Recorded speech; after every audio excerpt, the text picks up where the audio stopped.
జై శ్రీమన్నారాయణ.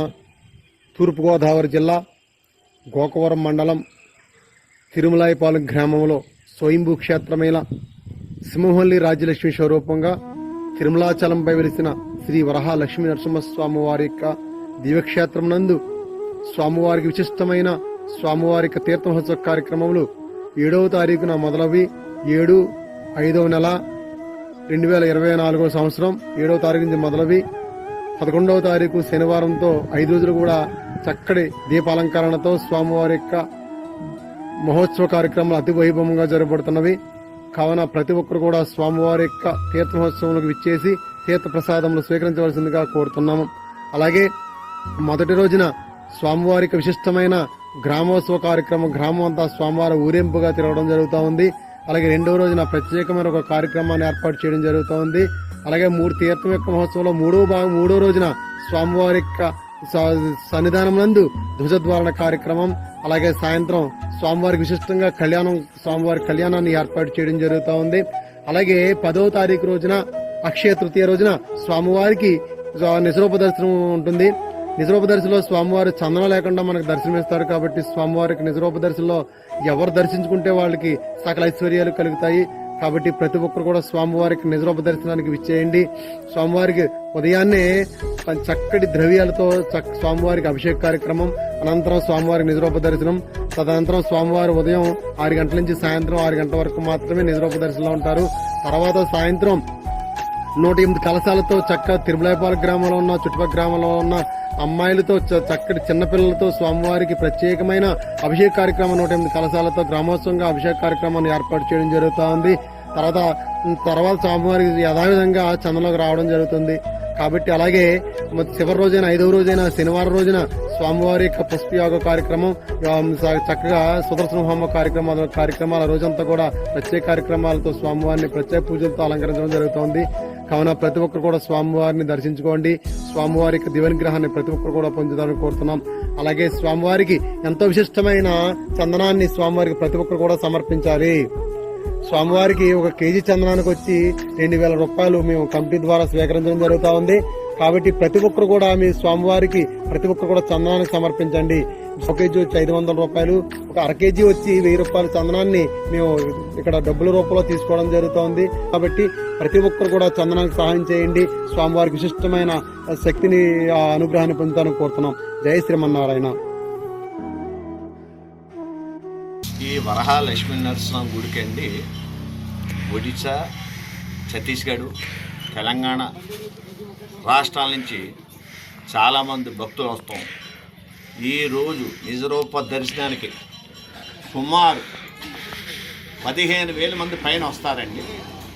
చుట్టుపక్కల గ్రామాలు కానివ్వండి, ఇతర రాష్ట్రాలు కానివ్వండి, మధ్య తరగతి వారు కానివ్వండి, అన్ని రంగాల వాళ్ళు ఇందులోకి వస్తారండి. కొంతమంది వచ్చి ప్రశాంతంగా సైలెన్స్కి వెళ్ళిపోతారు. ఇందులో సినిమా యాక్టర్లు ఉన్నారు, రాజకీయవేత్తలు ఉన్నారు, పెద్ద పెద్ద ఆఫీసులు ఉన్నారు. వాళ్ళు వచ్చి దర్శనం చేసుకుంటాం వెళ్ళిపోతారండి. ప్రసాదం తిని కూడా వెళ్తారండి. ఇక్కడ వచ్చిన ప్రతి ఒక్కరు కూడా ప్రథమంగా ఇక్కడ పూలు జల్లి, ఒప్పుకుంటే పూలు జల్లుతారు, ఏదో కొబ్బరిగా కొడతారు.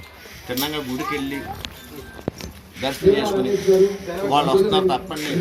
ఇక్కడ ఎవరికి కూడా ఇప్పుడు దాకా సోషల్ మీడియాలో కానీ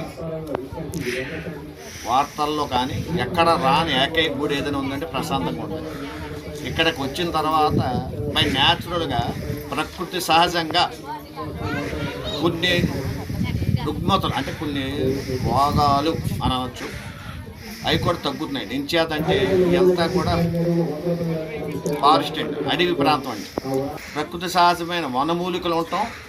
ఆ వనమూలికల గాలి తగులుతాం, ఆ పీలుస్తాం కూడా ఆరోగ్యానికి చాలా మంచిది అవుతాం.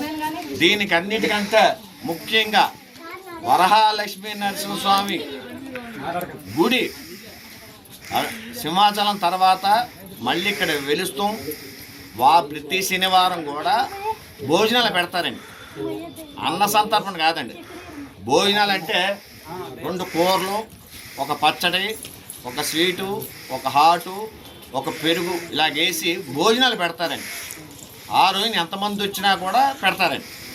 దాని నిమిత్తం ఎవరి దగ్గర కూడా దేవస్థానం వారు కానీ ఈ కమిటీ వారు కానీ ఎవరి దగ్గర ఎప్పుడు ఏం తీసుకోలేదు. వాళ్ళు తెలుసున్నది ఒకటే, ఎలా వస్తుందో తెలీదు, మేము పెడుతున్నాం అంతే. ఎక్కడ లోటు జరగల.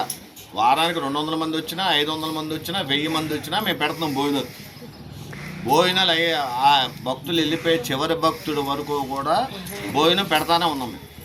ఎక్కడ ఏ రోజు నుంచి కూడా ఏ ఆటంకం రాలేదని మనం గుడి చైర్మన్ గారు చెప్తాం.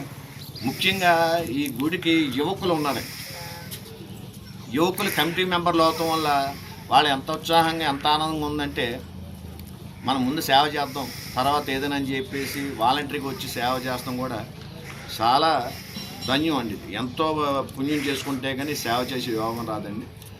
ఇలాంటి గుడికి ప్రతి ఒక్కళ్ళు కూడా ఇప్పుడు రాజమండ్రి నుంచి గోకారం బస్సు ఎక్కినా సరే, లేదు కోరుకొండ దిగి తిరుమలాయపాలెం అన్న బస్సులు కానీ ఆటోలు కానీ చాలా ఉంటాయండి.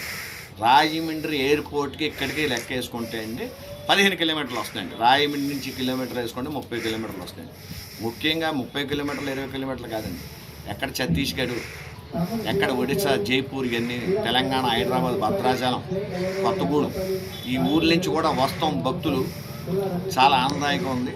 అంటే భక్తులు వచ్చి ఎప్పటికప్పుడు వచ్చి వెళ్ళిపోవటం వల్ల ప్రత్యేకించి ఒక ఐడెంటిఫై చేయలేక ఉన్నాం తప్పంటే ప్రతిరోజు వస్తారు. శనివారం వస్తే కొద్దిగా 1000 ఒక 10,000 మంది దాకా వచ్చి వెళ్ళిపోతున్నారు. నమస్కారం.